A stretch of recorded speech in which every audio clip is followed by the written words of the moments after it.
En el mercado actual existen multitud de alternativas entre los subcompactos. Sin embargo, lo que no es tan fácil es encontrar un modelo a buen precio. Y es por ello por lo que os traemos esta comparativa de hoy entre el nuevo Skoda Karoq y el también nuevo Kia Sportage. Dos claras referencias de su categoría en relación calidad-precio. ¿Queréis saber cuál es nuestro ganador de hoy? Pues acompañadnos, que empezamos. Para escoger tu próximo coche, visita quecochemecompro.com, el comparador de Diario Motor.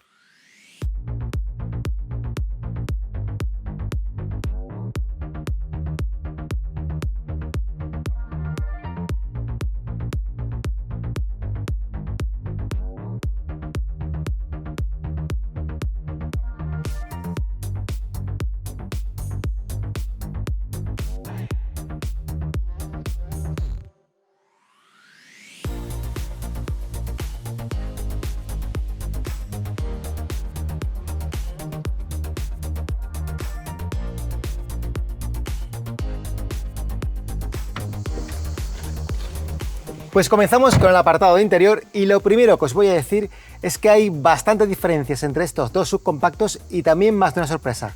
Pero bueno, seguidme y os voy explicando más en detalle. ¿Y qué es lo que nos encontramos en este Karoq? Pues en la parte superior del salpicadero tenemos un plástico de tacto, la verdad que muy bueno, un plástico blando que recubre toda la zona superior excepto esta cubierta que tenemos aquí que es de plástico rígido, pero también tiene muy buen tacto. En la zona intermedia también tenemos plástico mullido, aquí tenemos una moldura que es un plástico ya de tipo rígido que con el dichoso piano black, pero hasta que no llegamos a la zona más inferior, aquí la zona de guantera, no encontramos plásticos rígidos, pero hay que destacar que la construcción en términos generales es muy sólida, muy buena.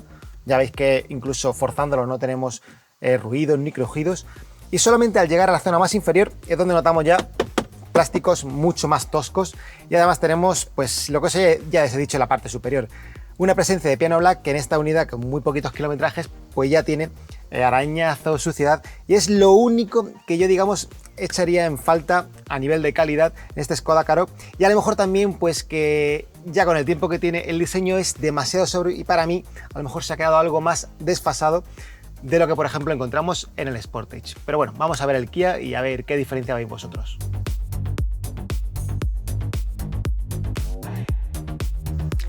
Veamos ahora cómo está este SUV de Kia. Y en la parte superior nos encontramos un tapizado en plástico que bueno, tiene un símil de piel, incluso con un pespunte que le da visualmente algo más de calidad a la percepción de toda la construcción del material. También es una construcción bastante sólida. Y aquí, si os fijáis, aquí donde encontramos ya algunos crujidos en esta moldura también que está, digamos, con un negro brillante, también combina el aluminio, aquí una especie de imitación que recuerda un poco a la fibra de carbono o al aluminio con un tipo de entramado que simula eso, la fibra de carbono.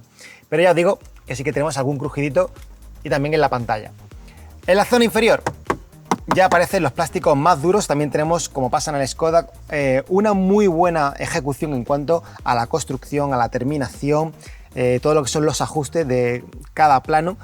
Pero sí que es verdad que, por ejemplo, aquí aparece una consola central muy voluminosa que además está terminada en negro piano, amigos. Lo siento, pero volvemos a tener negro piano. ¿Qué es lo que pasa? Aquí tenemos un problema peor que en el caso del Skoda. Y es que al tener tal cantidad de piano black, pues tenemos muchos arañazos, mucha suciedad y además pues hacen que sea mucho más protagonista dado el volumen. Así que en términos generales, pues diría que hay prácticamente un empate, si bien es verdad que a nivel de diseño es mucho más llamativo y parece algo más cuidado la terminación que ofrece Kia frente a Skoda. Pero ya digo, por la mínima, porque hay una gran similitud entre ambos coches. El infoentretenimiento del Skoda Karoq ha sido revisado con motivo de su última actualización, encontrando en esta unidad el mejor de sus posibles con un cuadro de instrumentos digital de 10,25 pulgadas y un sistema multimedia con pantalla táctil de 9,2 pulgadas. Mientras el cuadro me parece un claro referente del segmento por la calidad de los gráficos, la personalización que brinda y la cantidad de información, el sistema multimedia se me queda algo más justo, ya que cumple en funcionalidad y en conectividad, pero no brinda la experiencia visual que ofrecen otros rivales e incluso modelos de la propia Skoda. En el caso del Sportage, Kia ha aprovechado para integrar la última generación de su sistema de infoentretenimiento, lo que se traduce en el uso de dos pantallas de 12,3 pulgadas cada una para hacer las funciones de cuadro de instrumentos digital y sistema multimedia.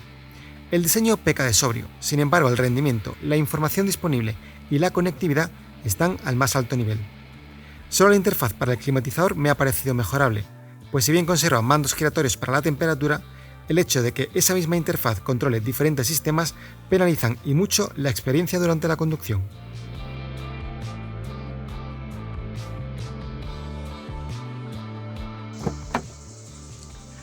Pasamos ahora a una de las secciones más importantes de esta comparativa, porque si hablamos de subcompactos, el apartado familiar y más concretamente las plazas traseras son muy relevantes. Lo primero, el acceso.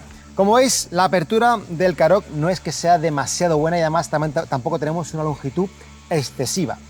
Estamos lejos de esos 90 grados ideales a la hora de abrir una puerta, pero sí que es verdad que una vez que nos colocamos aquí, dada la altura que tiene este coche, que tampoco es demasiada, pero sí que tiene unas formas muy regulares, incluso con un pilar C no demasiado inclinado, pues esto hace que acceder al vehículo, como bien veis, sea muy sencillo y que además manipular una sillita o poner un cinturón de seguridad también sea muy cómodo. Con el asiento del conductor regulado para mi estatura, 1,80 m, la verdad es que tenemos espacio de sobra para meter los pies debajo del asiento. Además tenemos, yo diría que prácticamente 8 o 9 dedos en espacio para las rodillas y la cabeza, pues aquí tenemos unos 4 dedos, señalando además que tenemos instalado un techo de cristal, lo cual siempre resta altura. En cuanto a la plaza central, importante también si queremos aprovechar el máximo de espacio de este coche. Lo primero que voy a decir es que lo peor que tenemos es un enorme túnel de transmisión. Este coche puede llevar tracción total y eso es por lo que la plataforma lleva este enorme túnel de transmisión. Pero claro, esto quiere decir que para mí, yo que tengo un 45 de pie, pues es imposible que yo utilice la parte superior de este túnel de transmisión, así que siempre voy a molestar a las plazas laterales. El asiento, la verdad que es suficientemente cómodo para poder hacer un viaje de media distancia. Pero además del túnel de transmisión, también tenemos otro problema, y es que el respaldo es muy duro. Pero antes de enseñaros el motivo, os diré que la cabeza es una buena cota, con unos 4 o 5 dedos hasta la cortinilla que tocaría con el cristal. Y como os decía, el problema que tenemos en cuanto a la dureza del respaldo viene con motivo de este reposabrazos. Un reposabrazos que forma parte del conjunto de amenidades, pero que os voy a explicar más en detalle para que veáis que este Karoq para las plazas traseras, quizá a lo mejor el espacio viene justito, pero sí que viene muy, pero que muy cómodo. Vamos a verlo. El Skoda Karoq cuida bastante bien a los ocupantes traseros al contar con climatizador dedicado, doble salida de aireación y triple conexión eléctrica, ideal para mantener ocupados a nuestros hijos. Pues turno de conocer las plazas traseras de este Kia Sportage. Y yo creo que ya estáis viendo que el ángulo de puerta en este modelo coreano se ve que es claramente superior al del Karoq y además tanto la longitud como la altura disponible también es superior a la del Skoda Karoq. ¿Y esto qué significa? Pues en primer lugar que manipular desde el exterior un cinturón, una sillita o una persona mayor que queremos ayudarla a entrar o a salir es mucho más sencillo. Pero es que además el acceso también resulta mucho más fácil y cómodo.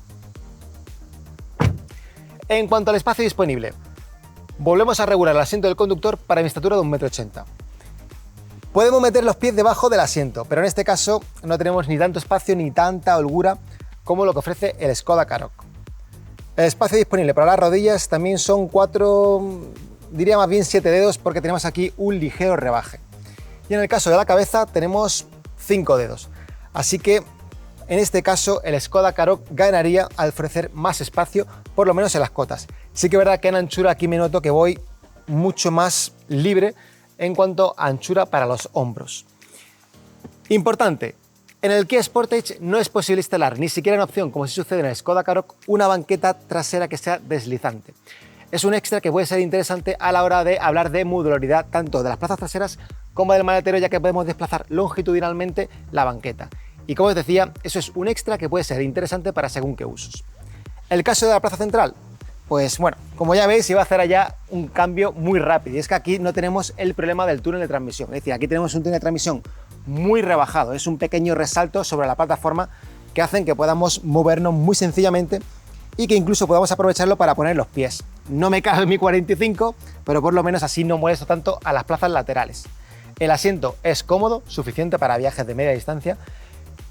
El espacio disponible para la cabeza son unos 4 o 5 dedos, una cota muy similar a la que ofrece el Skoda Karoq, pero eso sí, el respaldo sí que es bastante duro, ya que una vez más tenemos un reposabrazos que a nivel de amenidades es muy útil, pero eso resta confort a la plaza central. Y dicho esto, vamos a ver las amenidades de este Kia Sportage porque puede que ahí esté la gran diferencia con el Skoda Karoq o no. En el caso del Sportage tampoco se escatima en amenidades, encontrando un tercer climatizador y la posibilidad de instalar asientos laterales calefactables.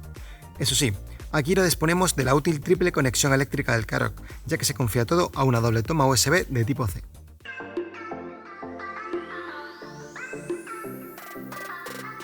Y llegamos a otro de los puntos claves de esta comparativa, porque en un análisis de subcompactos, coches familiares y polivalentes, el maletero es también un aspecto muy relevante.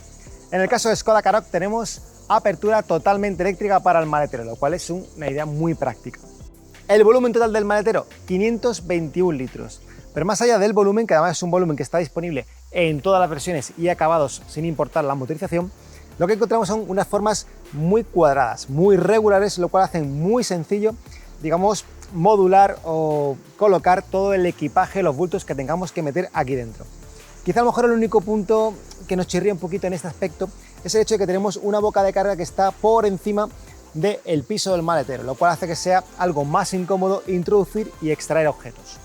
Dicho esto, también tenemos huecos portaobjetos en los laterales. No tenemos en este caso doble fondo, pero sí que tenemos, como suele ser habitual en la marca Skoda, esas soluciones simple y clever que dan un poquito más de sencillez y facilidad a la hora de usar nuestro vehículo.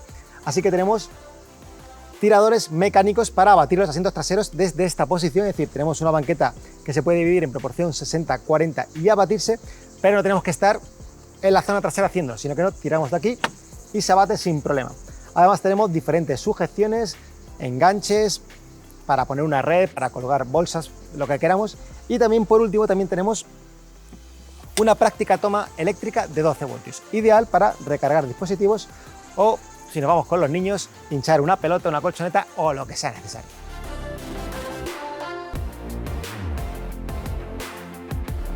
¿Y qué sucede con el maletero del Kia Sportage? Pues vamos a verlo.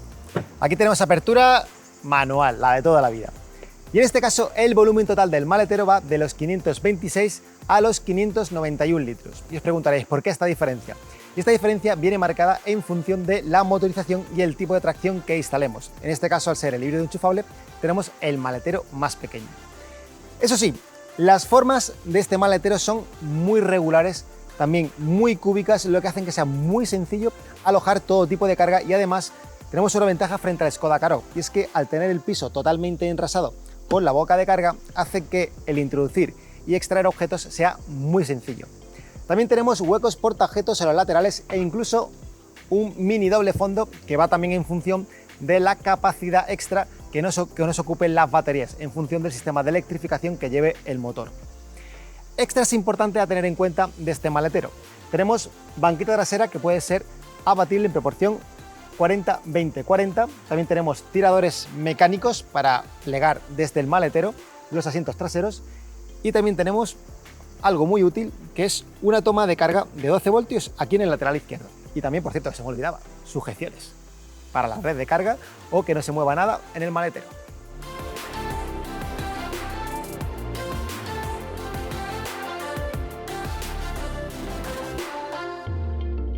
Nos ponemos al volante del Skoda Karoq para empezar con el apartado de conducción. Y lo primero que quería decir es que este Skoda Karoq, pese a haberse actualizado, es decir, es un restyling a mitad de vida comercial, me parece curioso que Skoda, digamos, no ha querido aprovechar esta oportunidad para electrificar el Karoq, algo que es cada vez más habitual entre sus alternativas, como por ejemplo el Sportage con el que estamos enfrentando a este modelo. ¿Y esto qué quiere decir? Pues que la gama de motores del Skoda Karoq nos encontramos motores diésel y gasolina, motores gasolina 1000 TSI, 1500 TSI y 2000 TSI, y motores diésel 2000 TDI disponible en dos variantes. Pero en ningún caso podemos obtener otra etiqueta que no sea la etiqueta C.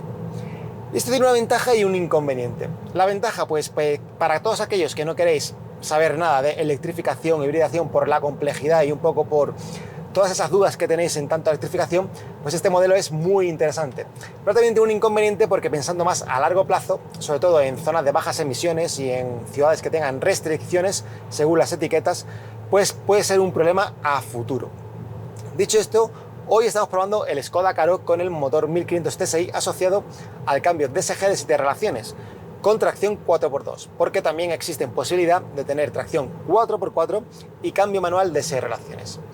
Y la verdad que esta configuración me parece que es la más interesante para este coche, porque tenemos un muy buen equilibrio entre prestaciones, consumo, comportamiento general del vehículo, y tenemos ese equilibrio sobre todo que es tan bueno en este tipo de coches para poder tener un vehículo ágil, pero que no suponga el tener un vehículo que cuando queramos demandar un extra de potencia, porque llevamos mucha carga, porque tenemos a todas las plazas llenas, porque llevamos a todas las plazas ocupadas, pues tenemos un consumo elevado. En este caso yo creo que por eso esta configuración es la más adecuada.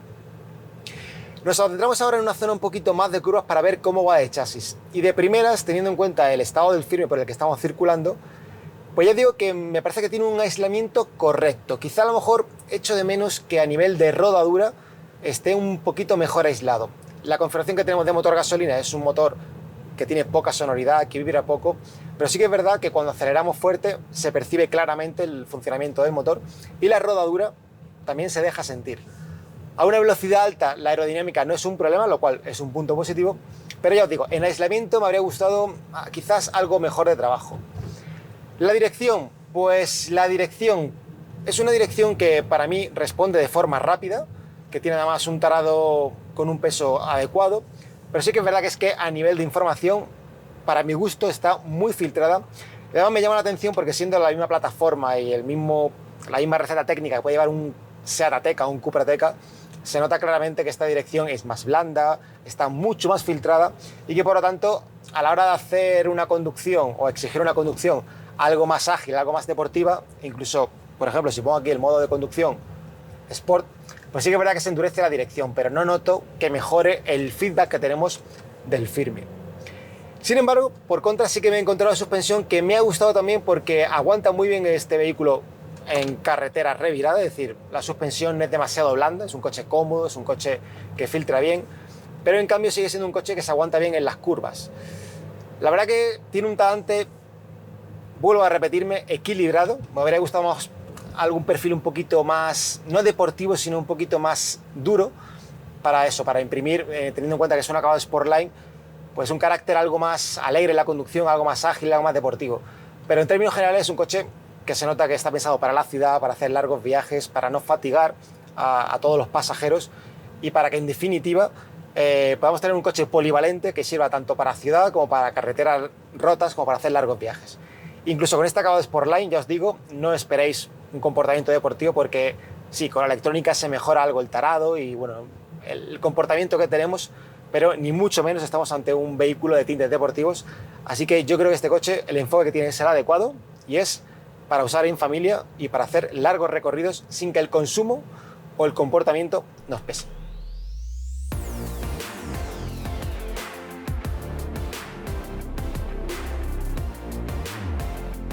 Nos cambiamos de coche y ya estamos conduciendo este Kia Sportage y también voy a empezar hablando por motores, ya que es uno de los puntos que creo, en mi opinión, que es de los puntos más fuertes de este coche.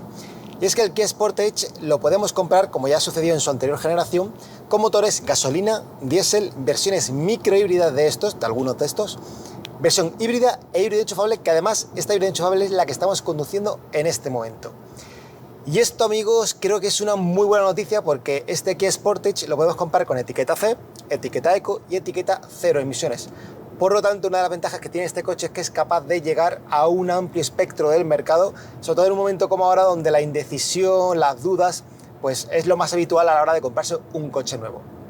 En cuanto a la versión que estamos probando, que es una híbrida enchufable basada en el motor 1600 turbo, pues la verdad que es la más potente de la gama. Tenemos 265 caballos, autonomía eléctrica más que suficiente para nuestros viajes en el día a día, pero sobre todo me sorprende porque tenemos un buen nivel de prestaciones y sobre todo un muy buen trabajo a nivel de aislamiento del exterior. Se nota que este coche, posiblemente por ofrecer versiones híbridas, está bastante cuidado a nivel de aislamiento del exterior. Sí que es verdad que la rumorosidad del neumático podría ser mejor, pero ya en este punto se nota que hay un mejor trabajo con respecto al Skoda Karoq. Esto no quiere decir que no sea mejorable, como ya os he dicho, pero claro, en un vehículo que tiende a funcionar bastante a menudo en modo 100% eléctrico, se nota cómo las marcas trabajan todo esto para que ofrezcan ese plus de confort que, de no ser así, se notaría muchísimo y diría muy poco en favor de este tipo de vehículos. Pasando un poco más al apartado dinámico, lo cierto es que este Kia Sportage me está ofreciendo un muy buen nivel muy buenas sensaciones a nivel de conducción. Y me explico. Para empezar, ya sabes que yo soy bastante crítico con las direcciones y de primera os digo que hay algo que me gusta más que el Skoda Karoq y algo que me gusta menos.